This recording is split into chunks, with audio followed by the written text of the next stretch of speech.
right, welcome back to the Built to Grow podcast. Your host, Tim Lyons, joined in studio today by Randy Angston. We got a good one. Yay. Where's the roar of the crowd? The fallacy of high ticket. Okay, what is high ticket defined as? You set the threshold of the numbers. Is it $2,000? Is it 1? Is it 7? Is it 5? It's higher priced than your normal things. Sure. You will, along in your career of being a gym owner, you will be presented with the opportunity to sign up for somebody's coaching program that's going to pitch you into selling high ticket programs at your gym. Okay? As a way to get ahead. As a way to get ahead. Sell things for $3,000 to $5,000 to $7,000 up front and make a ton of money, right? The allure to the gym owners, oh my God, I can sell $5,000 things instead of it would take me a year or 2 years to get that kind of money out of a client, but I can do it right now up front. And all I got to do is X, Y, and Z. All I got to do X, Y, and Z is the problem. All right. So the problem becomes the deliverable of the high ticket thing. Okay. So a typical high ticket thing in the world of, where we're at is going to be some extra deliverable that you just don't offer to everybody else.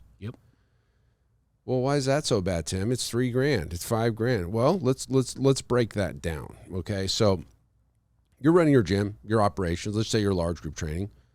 Every single day, you got the workouts, you got your coaches and systems, you got your scheduling software, you've got people going through and they're booking appointments through the app, and the coaches go out there and they coach sessions and they high five people, and we have the breakdowns and the structure around the workouts. And, Coach Joe is in charge of this part of the session, and Coach, Mary's in charge of putting the workouts on the board. And you got this system around the deliverables. I don't care what you do. That's like, we're just saying a large group training. That's the day in, day out. Coaches know what they're doing. You know what you're doing. The clients know what they're doing. And then all of a sudden you get a high ticket thing that you're going to start delivering on. Now, the high ticket thing is going to come with nutrition and stuff outside the gym and calls and seminars and deliverables of education and check-ins and whatever it is. Like it ain't what you're doing in the gym every single day. Yep. So now you have to figure out how to deliver on the promise of this high ticket thing. Again, I keep saying high ticket. It's just some program that's expensive. Let's talk about it. Yeah. Let's strip back the allure.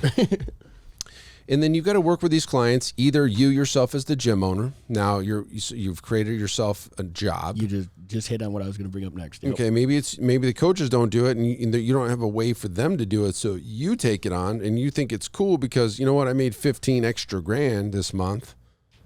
No recurring, just the one-time pop. And you're working with these, 5 clients, and you're working, all of your time is going towards that. You're losing focus because you're focused over here. Obviously, we just talked about in the last episode, like you focus on everything, you focus on nothing. And you go on month after month after month, and you take your eye off the ball. You're focused on the lure of the high ticket money coming in.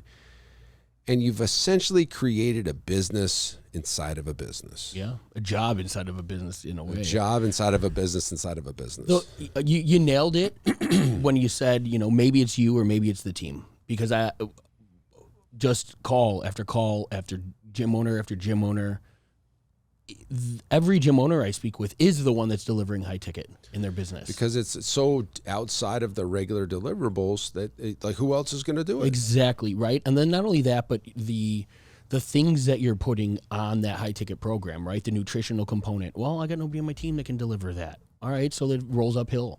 Or the level of accountability. Well, now you're doing one-on-one calls, or maybe you're doing the grocery store shopping with them, or maybe you're doing the in-home visit and you're helping them prep meals and showing them. That is a big job that you just paid, or you just put yourself into for collecting a little bit of higher extra revenue. Cash. You know what I mean? Yep.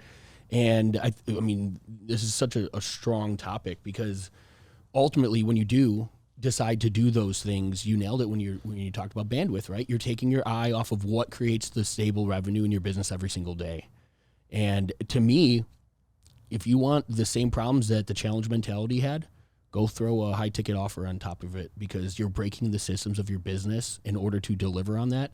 And this one might even be worse, because 9 times out of 10, it's going to be you personally doing the work. Yeah. Yeah. It's a fallacy, guys. So what happens now? You're the guy or girl going out and doing the grocery shopping and doing all these Zoom calls, and and you're working with these handful of clients, and slowly the business starts to erode, and you're starting to lose clients over there. And now you're like, crap, I got to do more high ticket people to make up the difference of the losses. And then the recurring starts to drop, and now you're just in this, like, literally stuck. You can't not do the extra thing, and now you're burnt out. The gym is struggling even worse than when you started, and it's just like, well, you made 40 extra thousand over 6 months. I don't know.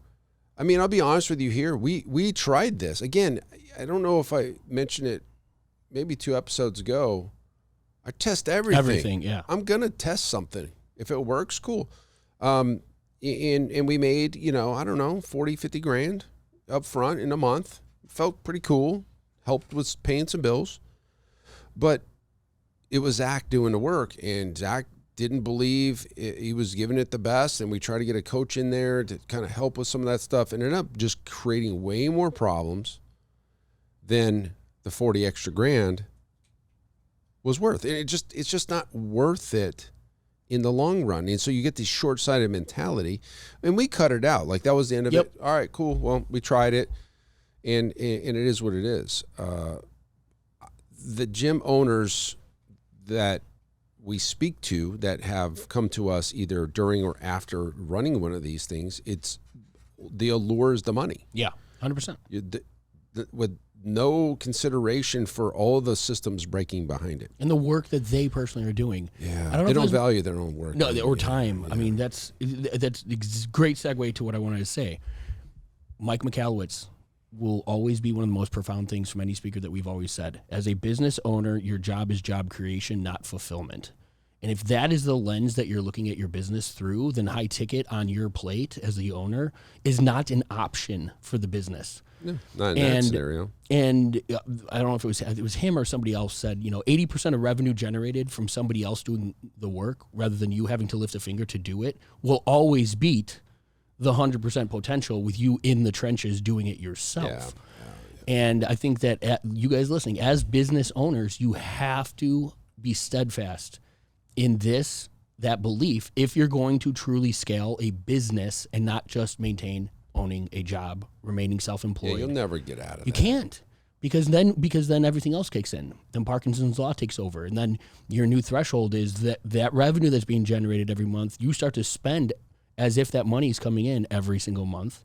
And then then the next month, when you don't have those sales coming into the business and you're relying on the EFT, which should be your main focus, but you're over here going, oh man, I just added $20,000 in expenses because I knew I could create $40,000 in high ticket sales. I have to go create $40,000 in high ticket sales in order to pay my bills. It's the same rat race that we've seen time and time again when you take your eye off of what you do on a daily, consistent deliverable. Keep that main thing the main thing. Yeah.